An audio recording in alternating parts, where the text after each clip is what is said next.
Hola a todos, ¿cómo están? Bienvenidos a su podcast favorito, Entre Docs, tu dosis semanal de medicina. Yo soy César Torres y el día de hoy me encuentro nuevamente con un buen amigo, el doctor Víctor Ríos Dávila.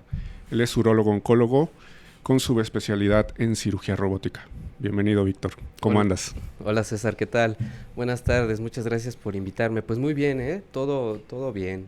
Me da muchísimo gusto que estés nuevamente aquí acompañándome Ujú. y me gustaría que platicáramos y que le comentáramos a la gente acerca de una patología súper frecuente. Tengo entendido que es el tumor benigno más frecuente en los hombres, que es básicamente la hiperplasia prostática benigna. Pero para poder adentrarnos un poquito más en el tema, me gustaría que nos explicaras primero qué es la próstata y para qué sirve.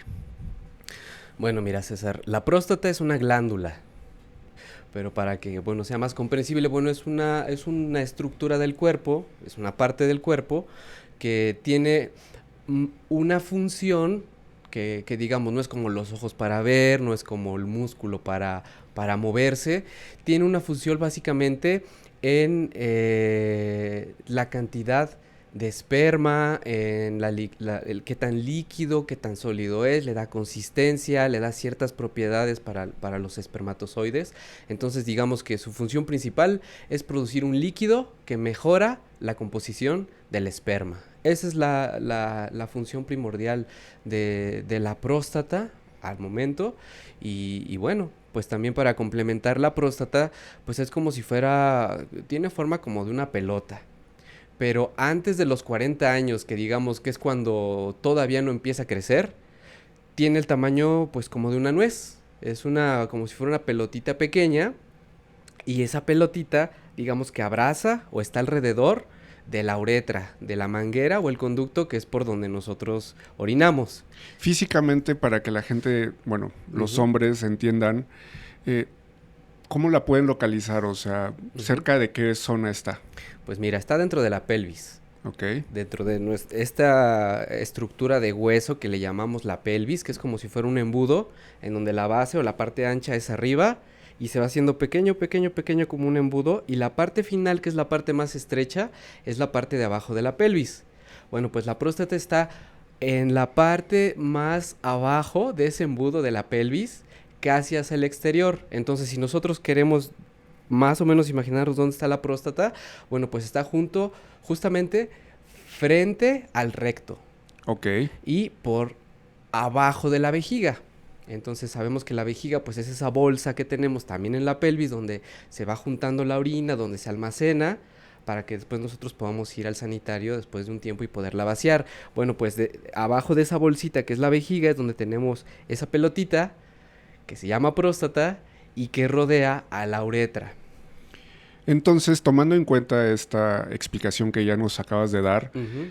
¿qué es la hiperplasia prostática benigna? Ok.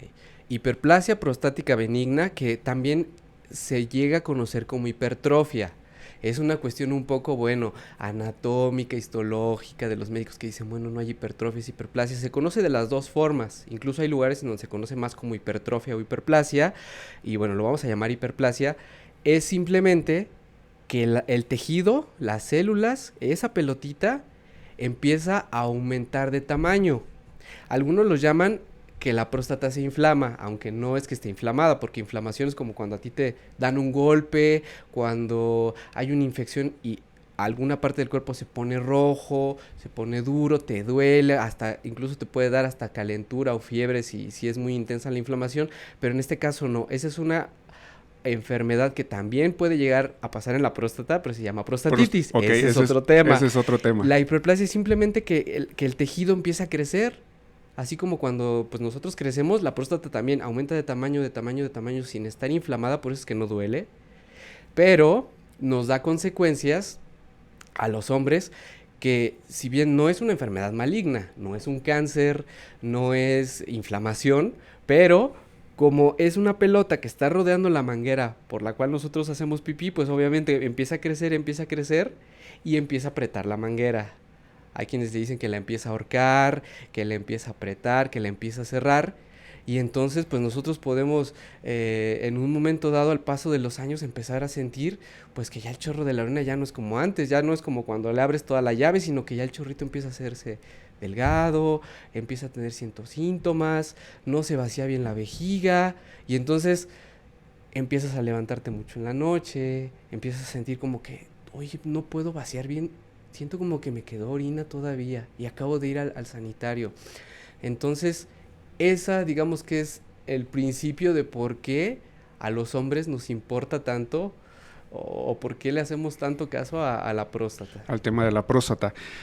¿Qué provoca esto? O sea, tengo entendido, así como dices, que con el paso de los años la próstata va creciendo, va aumentando su tamaño, pero únicamente el factor edad es el factor más importante para que esto suceda. No es que sea el factor más importante, pero es el factor más asociado. ¿Qué quiere decir? Que no podemos saber con qué velocidad va a crecer la próstata en cada hombre. O sea, en cada hombre es diferente. Así como no podemos saber a qué edad le va a salir, a qué edad nos van a salir las canas. No, pues hay a quienes les sale a los 28 y hay a quienes 45 y apenas les empiezan a salir. O a qué edad nos vamos a quedar calvos, ¿no? También la próstata es así. A veces hasta entre hermanos hay quienes tienen más síntomas y otros que tienen menos.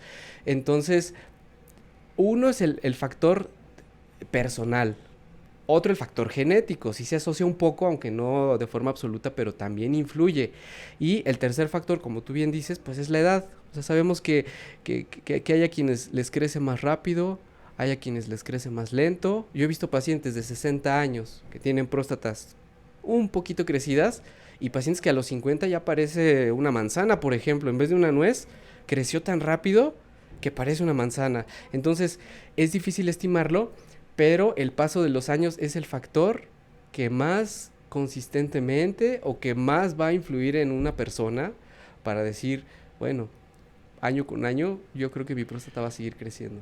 ¿Algún tipo de actividad física, algún tipo de situación, por ejemplo, golpeteo en esa zona, no sé, puede llegar a provocar como que esta próstata crezca más rápido de lo habitual o de lo normal?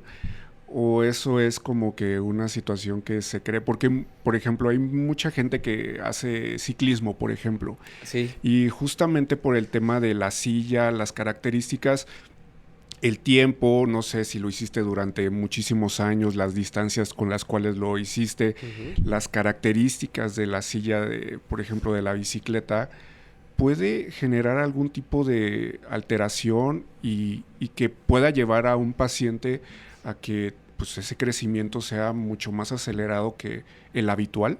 Bueno, esa pregunta es bien interesante, César, porque no es que altere la evolución de cómo crece la próstata, pero lo que sí pasa es que es un factor extra que te puede empeorar los síntomas. Es decir, que si tú tienes una próstata que no está inflamada, el hecho de buscar cosas que te puedan prevenir el crecimiento no se han encontrado. Hay quienes toman medicina naturista, hay quienes toman incluso el medicamento de la próstata como si fuera preventivo, pero eso no ayuda. Una próstata, digamos, sana, va a ir creciendo en unos hombres más y en unos hombres menos, pero no hay un factor preventivo. Lo que sí puedes tener es que si tú eres un ciclista de cierto rendimiento o que usas la bicicleta de forma regular, ese golpeteo o la moto, por ejemplo, los golpes en esa región cercana a la próstata, te puede generar la otra enfermedad que se llama prostatitis. Que sería básicamente la inflamación. Ajá, que ahora sí se golpea la próstata, se inflama y hace el mismo efecto, que la próstata se hincha y contribuye a ese efecto obstructivo. Pero sería una situación 100% aguda, o sea, no es como que algo que se vaya presentando de forma gradual. Si el golpe es agudo, bueno, sí puede ser agudo, pero hay personas que tienen una prostatitis crónica. Okay. Y entonces la próstata está inflamada al paso de los años y de pronto se les inflama más, de pronto se inflama menos, pero hay pacientes cuyos síntomas son variables, no se va viendo que año con año sigan empeorando, sino que están bien una temporada y otra temporada empeoran y otra temporada mejoran, pero entonces ahí decimos, bueno, tal vez no es que sea la hiperplasia, sino que ya debe tener inflamada la próstata por un proceso infeccioso o por un proceso de golpeteo. Y eso está contribuyendo también a que los síntomas sigan empeorando. Ok. Tomando en cuenta que mencionaste y por las características obviamente de dónde se localiza la próstata Ujú. y cuando crece pues obviamente produce una obstrucción y entonces el síntoma cardinal o más importante de que puede indicar que la próstata pudiera estar aumentada de tamaño es únicamente la dificultad para orinar. No, O qué otros síntomas puede tener el paciente que pudiera llegar a sospechar que algo estuviera sucediendo y que necesita acudir a una revisión urológica? bueno, aquí eso es bien importante porque ahí ya empiezas a ver cómo hay distintos tipos de pacientes. Hay pacientes que tú les interrogas y les preguntas, bueno, ¿qué síntomas tiene? ¿Cómo está? Y ellos dicen, yo no siento nada. Y entonces ahí tú dices, bueno, hay unos pacientes que sí pueden estar casi sin síntomas, pero tal vez si le haces un estudio de ultrasonido ya empiezan a guardar cierta orina en la vejiga, o sea que ya hay obstrucción, pero no le está causando síntomas. Hay otros pacientes que, pues ya sabemos, ¿no? Por pena, por un poquito, a lo mejor les da vergüenza o dicen, no, pues es que esa enfermedad no la platico mucho. Hay pacientes que a pesar de que ya tienen los síntomas, no dicen nada. No dicen nada, no avisan, y a veces es la esposa, a veces son los hijos los que dicen, pues mi papá dice que no siente nada, pero nosotros vemos que a cada rato va al sanitario. O la esposa que diga, pues dice que no siente nada, pero ya se está levantando 3 veces en la noche, antes no se levantaba ninguna o una vez, o ya se levanta 5 veces, y entonces empiezan a sospechar y ya está interrogando, finalmente el paciente confiesa, bueno, sí, es que la verdad pues me daba pena y todo. Y hay los pacientes que, bueno, ya te dicen abiertamente cuáles son los síntomas, y sí, son síntomas de obstrucción, que pueden ir desde que el chorrito de la orina ya se le hizo delgado. Ya no es como una manguera a presión, ya es una así como que está goteando. Hay otro síntoma que le llamamos nosotros intermitencia, que sale el chorrito y se para. O sea, Pero como si dejara de repente como de si hubiera orinar. terminado, ajá, ya Ajá. terminó, pero todavía están con la sensación, empujan un poquito Y y vuelve otra a vez y salir. se reinicia el chorrito, y ahí va otra vez el chorrito y se para. Y entonces esa es la intermitencia. Otro síntoma, bueno, la nocturia. Y dicen, ¿qué es nocturia? Bueno, nocturia es simplemente cuántas veces te levantas para ir a orinar en la noche. Ya cuando te fuiste a dormir y que te tengas que levantar, lo ideal es no levantarse en la noche, o que si eventualmente tienes que levantar, bueno, sea una vez. Obviamente sabemos, si tomas muchos líquidos, si tomaste mucha agua en la noche, bueno, te puedes levantar 2 o 3 veces. Pero ya cuando dices, no he estado tomando agua, o tomé muy poquita, o incluso ya con síntomas, ya dicen, es que en la noche ya no tomo nada de agua, y a pesar de eso te estás levantando 2 veces, 3 veces, 4 veces, eso ya es anormal, también se considera como síntoma. Entonces, hay este conjunto de síntomas que nosotros evaluamos porque unos pacientes presentan más unos síntomas, otros presentan otros presentan todos, y como te dije al principio, hay unos que dicen, pues es que yo no siento nada, yo me levanto ninguna vez, una vez, pero ya cuando hacemos estudios de imagen vemos que ahí hay orina que se está estancando y que ya nos está diciendo que el vaciado ya no es completo. Cuando sucede esto, que el vaciado no es completo, puede haber cierto tipo de complicaciones, supongo, algún tipo de infección Ujú, urinaria. ¿El paciente cómo lo puede determinar o cómo se siente una infección urinaria por retención? ujú. Pues mira, de hecho ahora ya ponemos más atención a otras cosas que antes no poníamos. Digamos que con el paso de los años empezamos a darnos cuenta que la repercusión o las complicaciones de estar obstruidos de forma crónica son más preocupantes de lo que pensábamos antes. Antes justamente decíamos, bueno, vamos a poner mucha atención en eso, ¿no? La infección, que puede ir desde que el paciente dice, siento que la orina me quema, Arde. arde. Siento que yo orino y hay ardor como si estuviera caliente la orina. Ok. Entonces eso nos hace pensar, bueno, a lo mejor ya hay unas bacterias. Hay pacientes que dicen, ay, es que ahora estoy yendo a cada ratito. ¿Pero por qué? Porque también ya la vejiga se está inflamando, porque hay una infección, y entonces la vejiga empieza a se vuelve hiperactiva, así como los niños hiperactivos, ¿no? La vejiga también quiere vaciarse, vaciarse, vaciarse, aunque tenga muy poquita orina, y eso también es un síntoma. Bueno, pues si está yendo a cada ratito, y si siente que tiene ganas de orinar, nosotros pensamos, es probable que la vejiga puede estar inflamada, y que sí sea consecuencia de una infección. Y está la parte más severa, en donde la infección se va hacia arriba, sube por los conductos que llegan al riñón, Y entonces el riñón se inflama y nos da los síntomas que nosotros conocemos como la pielonefritis, que entonces se inflama el riñón, las bacterias se van a todo el cuerpo, el paciente está con escalofrío, está con fiebre, le duelen las articulaciones. Eso ya es el síntoma severo, ¿no? De la infección urinaria, que sí puede estar producido por una obstrucción al momento de orinar. Pero obviamente esto es secundario a que el paciente realmente no se ha atendido o número uno lo calla, como dices, o sea, Ajá. no lo platica, Sí. se queda callado y pues bueno, ya cuando llega un tema de este tipo, pues se puede considerar como una complicación que puede llegar hasta ser bastante severa. Bastante severa. Y eso era lo que antes se veía, digamos, a simple vista, ¿no? Los síntomas que nosotros interrogamos. Ahora ya con mayor sustento científico, ya estudiando más las consecuencias crónicas de la obstrucción por hiperplasia prostática, te das cuenta que antes también se daba el tratamiento, porque antes de decir, bueno, ¿cómo lo vamos a tratar? Antes decíamos, bueno, hay unas pastillas que te ayudan a orinar mejor, ya lo trataremos más adelante. Y entonces decíamos, bueno, pues si el paciente mejora, se lo podemos dar así muchos, muchos años. Pero ahora estamos observando que el retrasar mucho un tratamiento efectivo hace que la vejiga, que es, pues, digamos, la bolsita que guarda la orina, está hecha de músculos. Está hecha de músculos que se entretejen como una canasta de mimbre. Y entonces, a pesar de que el paciente puede mejorar los síntomas y decir, bueno, vamos a seguir el tratamiento por mucho tiempo, nos damos cuenta que esa vejiga está sufriendo. Ok. Pasan los años y aunque puede ser síntomas moderados, es necesario evaluar muy bien porque hay algunos pacientes en los que a pesar de que decimos, bueno, más o menos ahí está orinando, la vejiga se empieza a hipertrofiar. Es como cuando alguien hace mucho ejercicio y se hace así muy, muy fortachón. La Claro. vejiga lo mismo, empieza a engrosarse, se empiezan a notar más esos patrones de canasta de mimbre. Si nosotros vemos por una camarita por dentro, esos son datos de una vejiga que ha estado muchos años esforzándose por vaciar.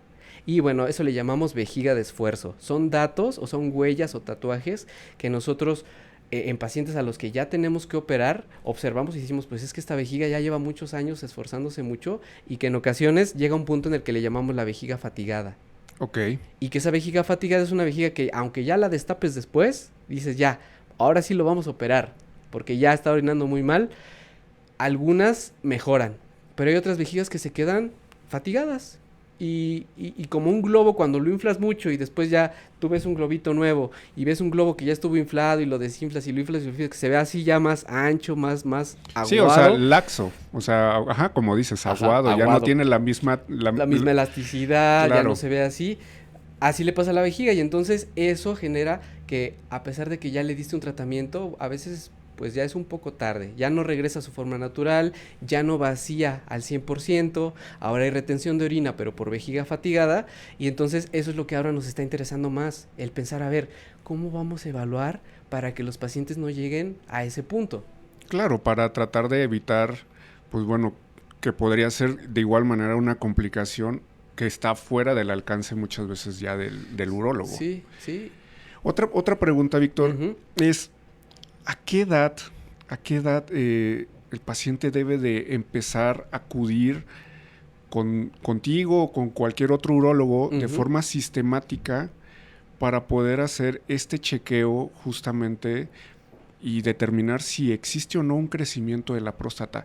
Está bien entendido de que somos muy renuentes como hombres, Sí. porque nos da pena, no nos gusta. Tienes siempre existe el miedo de que, El tabú. pues es que el tabú de Sí. que, híjole, pues es que número uno, pues me voy a tener que desnudar, me va a ver, me va a tocar, Me va a hacer una revisión. me va a hacer una revisión completa y el famoso tacto rectal, o sea, Uh-huh. del cual nadie habla y todo el mundo teme. Sí. ¿A qué edad se recomienda empezar a acudir con tu urólogo de confianza?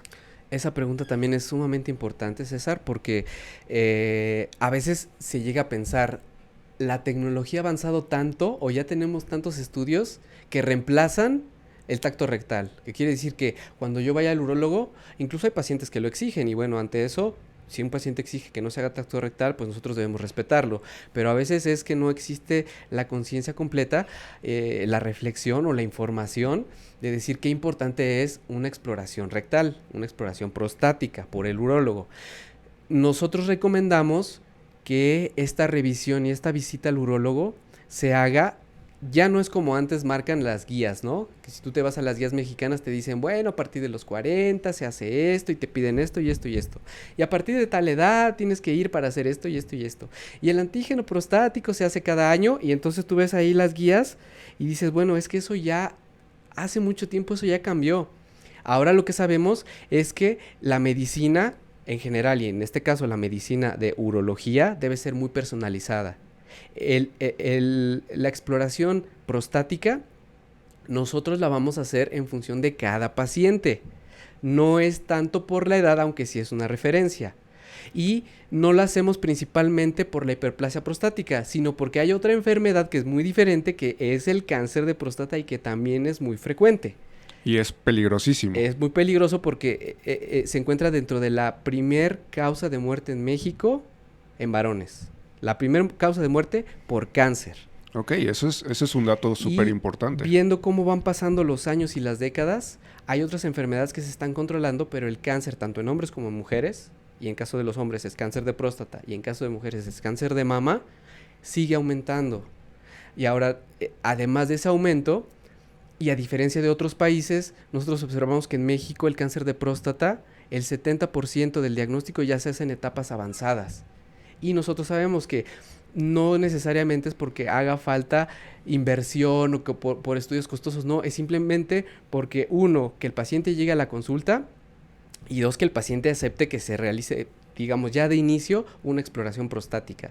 Eso yo creo que son los dos factores en los cuales podríamos transformar esa estadística en el que cuando ya le diagnosticamos cáncer dice, bueno, pues ya no hay mucho que hacer porque esto ya está avanzado. Eso se puede prevenir desde la simple visita al urólogo. Pero bueno, ese ya es otro tema que podríamos tratar en otra cápsula, que es el cáncer de próstata, pero que es bueno tocarlo porque no es que haya una edad en la que nosotros recomendemos que vayan para atenderse los síntomas de la hiperplasia. Pero si un paciente dice, es que, a ver, ya estoy entre los 40 y los 45, me voy a acercar al urólogo para mi chequeo de cáncer de próstata y los estudios que nosotros realizamos son básicamente los mismos que para la hiperplasia prostática. Entonces, más bien aquí la mentalidad es, de entre los 40 a los 45 hay que acudir al urólogo porque me va a evaluar las dos cosas. Ok. Y yo voy a saber, tal vez no tengo síntomas de hiperplasia, pero necesito ver cómo estoy en la parte del cáncer de próstata, si hay una sospecha, si estoy bien. Y a partir de ahí, pues ya entonces continuamos para decir, bueno, usted tiene un bajo riesgo de cáncer de próstata, usted no tiene síntomas de hiperplasia prostática, bueno, pues nos vemos a lo mejor hasta en 2 años. Ya no es como una reglita, ya es en función de todo lo que nosotros evaluamos en la consulta.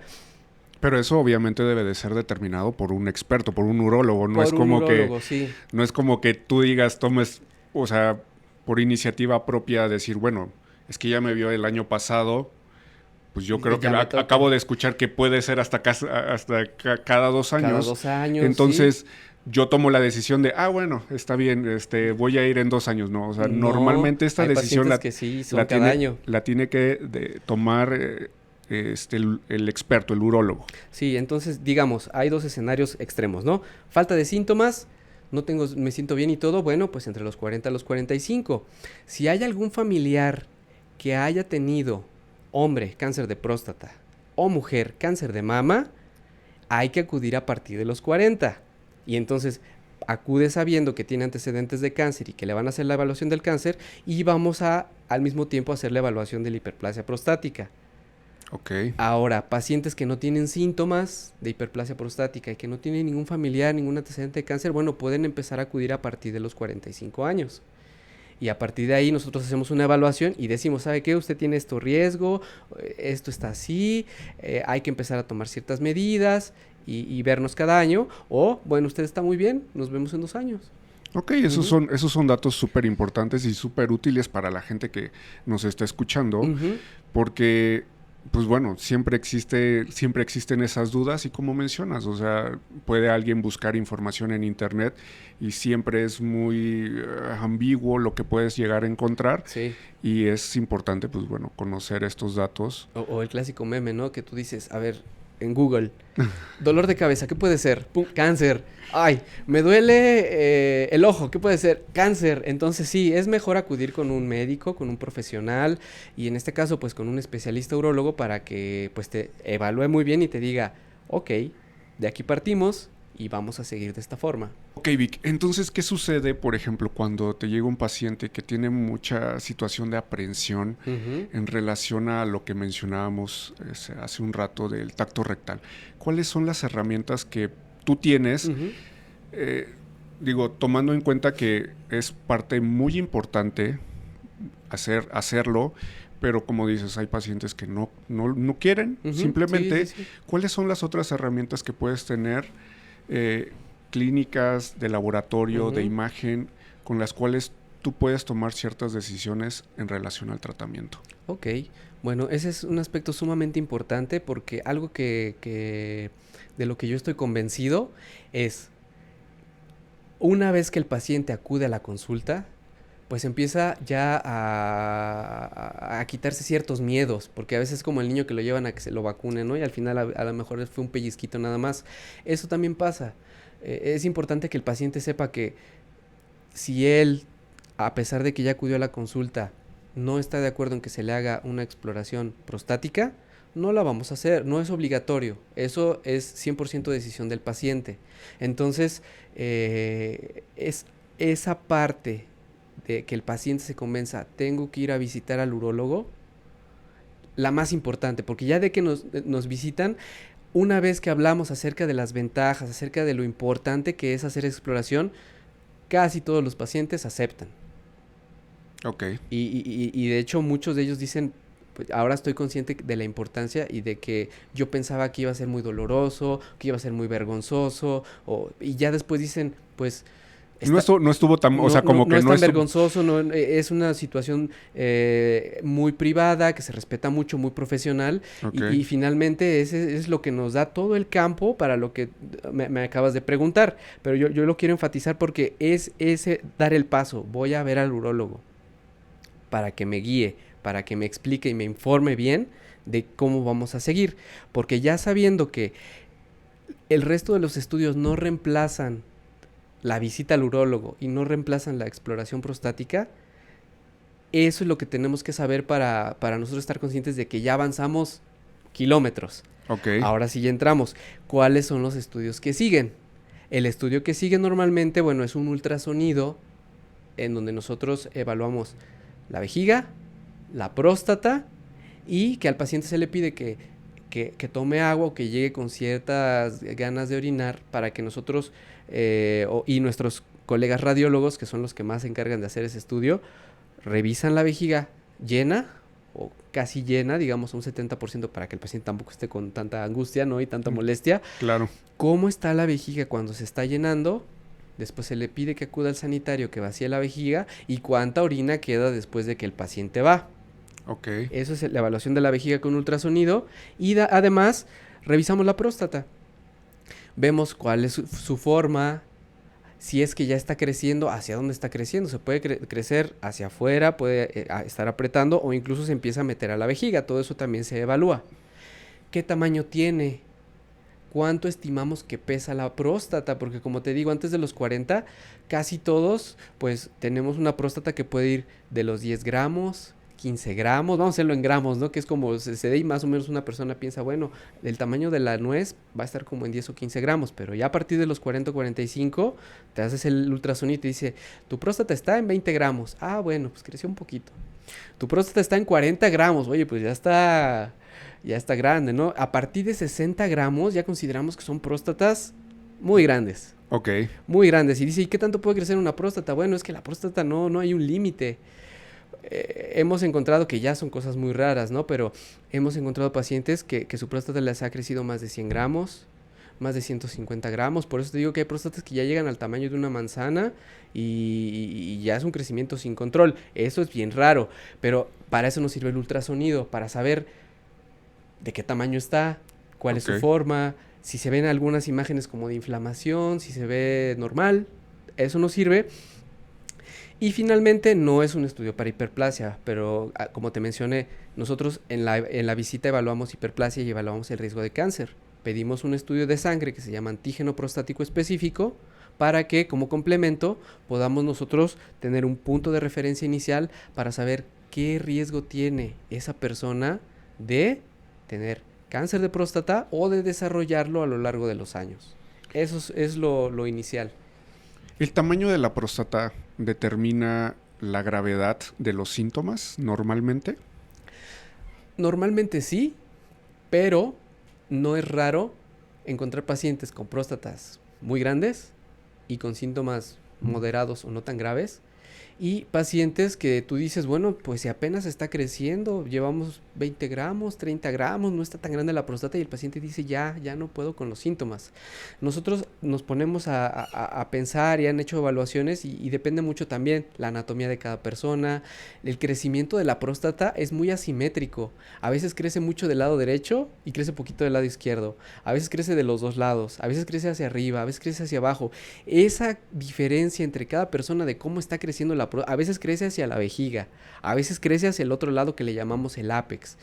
Y nosotros creemos que es esa diferencia o esa asimetría o esa variabilidad entre uno y otro paciente lo que nos da el que a veces crece mucho y no da síntomas o no tantos, y a veces crece poco y da más. Pero en términos generales sí, el hecho de que va creciendo va aumentando los síntomas. Ok, entonces es importante tener en cuenta, si tienes un estudio que ves que el crecimiento, independientemente dices, pues no tengo tantos síntomas, pero está bastante grande, Ujú. pues tienes que acudir y tienes que tener un seguimiento bien estrecho Sí, con tu urólogo. exactamente. Otra cosa bien importante, ¿cómo se trata esto de forma inicial? Porque todo mundo, pues bueno, puede tener un crecimiento de leve a moderado. Ujú. ¿Se puede evitar este crecimiento o únicamente el manejo inicial es de los síntomas que se tienen? Sí, preventivo no hay, al momento efectivo. Lo que nosotros hacemos es una vigilancia, una evaluación de ver cómo se está comportando a lo largo de los años, y para los casos muy leves, en donde los síntomas son mínimos, donde la retención de orina es poca, donde no tenemos tanto problema, iniciamos tratamiento con medicamento, que le llamamos el tratamiento farmacológico. Ok. Hay algunos medicamentos con distintos mecanismos de acción, pero que en conjunto van encaminados a mejorar los síntomas, a mejorar el vaciamiento y a evitar las consecuencias, por ejemplo, de tener una vejiga que se esté fatigando o que se esté esforzando. Ese es el tratamiento inicial. Tomando en cuenta que hay pacientes que pues, pueden llevar varios años con tratamiento farmacológico. Sin embargo, ¿cómo tomas la decisión o cómo se llega a tomar la decisión de realizar un procedimiento quirúrgico para poder, pues bueno, mejorar las condiciones del paciente?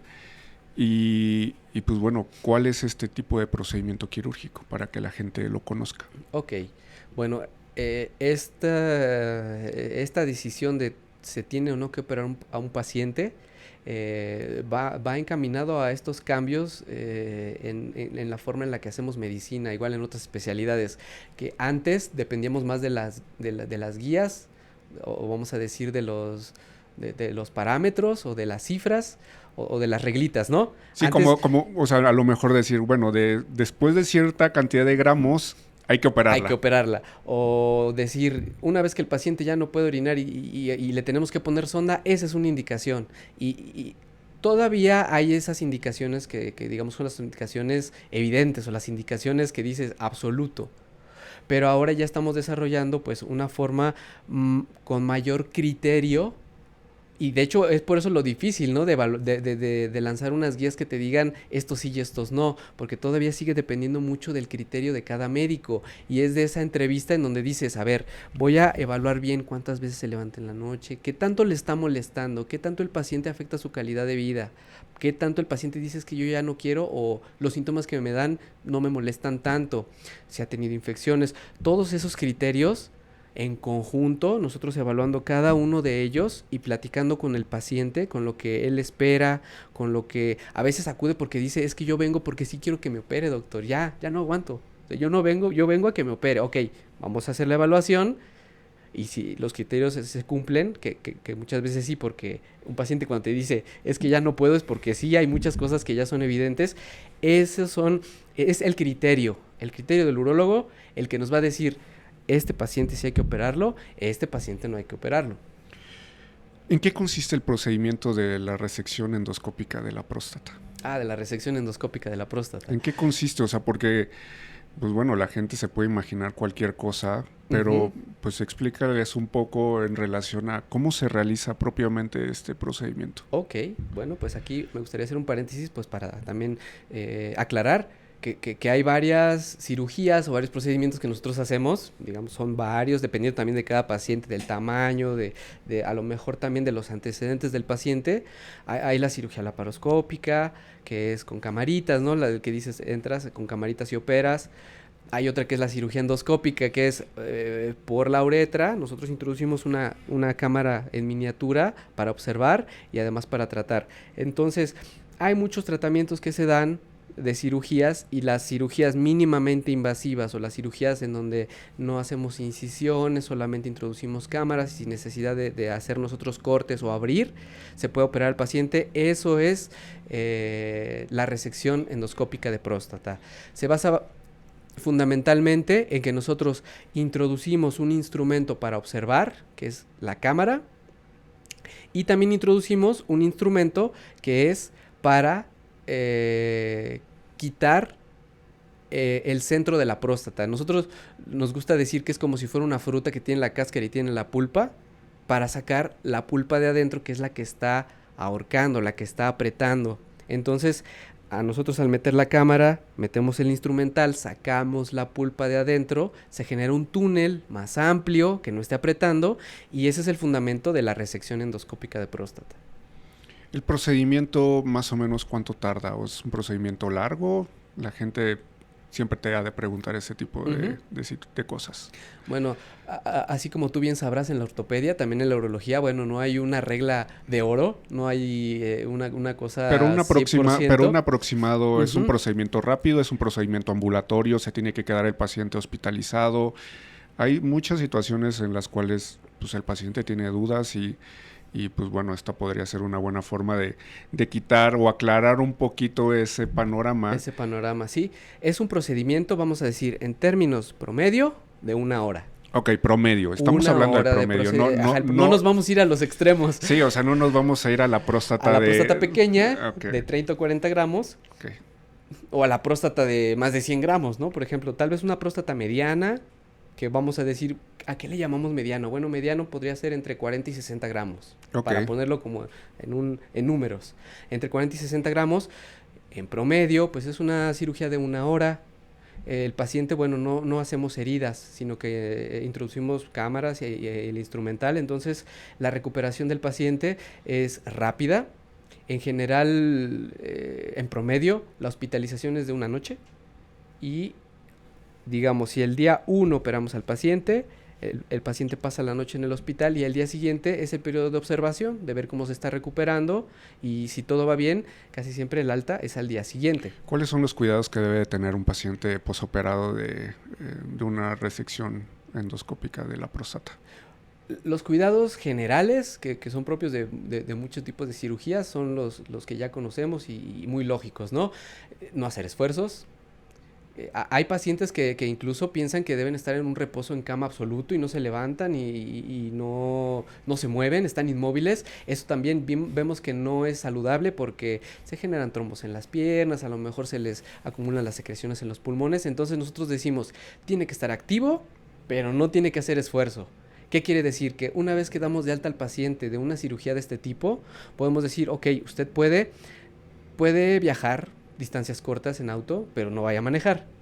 Usted puede levantarse para a lo mejor pues cortar un poco de fruta, pero no puede ponerse a trapear, por ejemplo, o no puede ponerse a levantar cubetas, no puede ponerse a levantar maletas, a hacer su equipaje.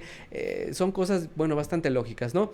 Puede estar caminando de la sala a la recámara, a la cocina, pero tampoco pasarse todo el día estando haciendo cosas, sino es un reposo muy relativo digamos, lo fundamental es sin esfuerzos, e incluso hay quienes preguntan, pues, yo vivo en un primero o segundo piso, ¿cómo le hacemos? O piensan que a lo mejor para poder necesitan subir que o alguien bajar los escaleras. cargue, ajá. Ok. Y nosotros decimos, bueno, si lo hace con tranquilidad, con mucho cuidado y con una persona vigilando, puede subir 1 o 2 pisos.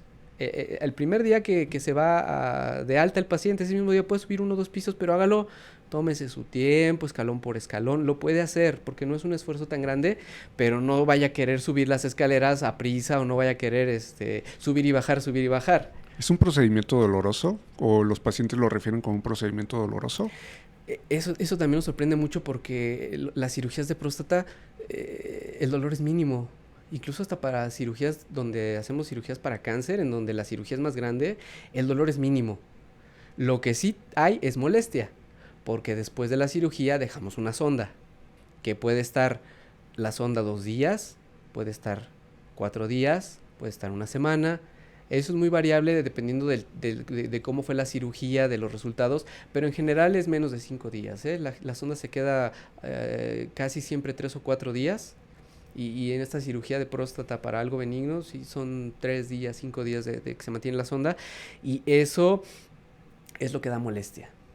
A veces los pacientes dicen, no es que sea doloroso, doctor, pero me molesta.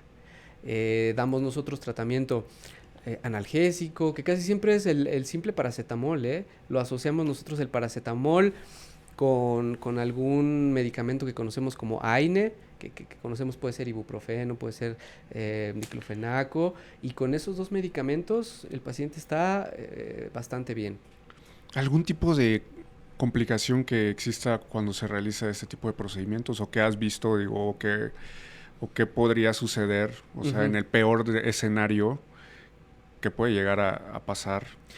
Los peores escenarios, de hecho, bueno, últimamente son muy raros, ¿no? De hecho, los conocemos porque tenemos colegas, hemos estado a lo mejor en hospitales de alto volumen en donde vemos que hasta en una cirugía de amígdalas, ¿no? A los niños, en una cirugía, lo que tú quieras, ¿no? Si ponemos el peor escenario, pues es un paciente que va a la terapia, que se pone muy mal, todo eso, pero bueno, actualmente ya eso es muy raro, no lo vemos frecuentemente. Y bueno, para hablar de complicaciones, a mí me gustaría hablar pues de las más frecuentes. Complicaciones más frecuentes. No son complicaciones serias. Son complicaciones en donde requerimos vigilar y yo creo que para esta cirugía las 2 complicaciones de mayor relevancia puede ser 1, el sangrado. Ok. Dejamos la sonda y pueden haber vasitos de sangre que se pueden abrir, que sellamos nosotros muy bien al momento de hacer la cirugía, pero que por el movimiento o pacientes hipertensos, mucha atención, también tenemos que estar vigilando muy, muy, muy bien que los pacientes se controle la presión arterial, porque también el aumento en la presión sanguínea también se asocia mucho a que esos vasitos que estamos quemando de pronto se abren otra vez y pueden hacer que la orina se ponga roja y que haya sangrado al orinar.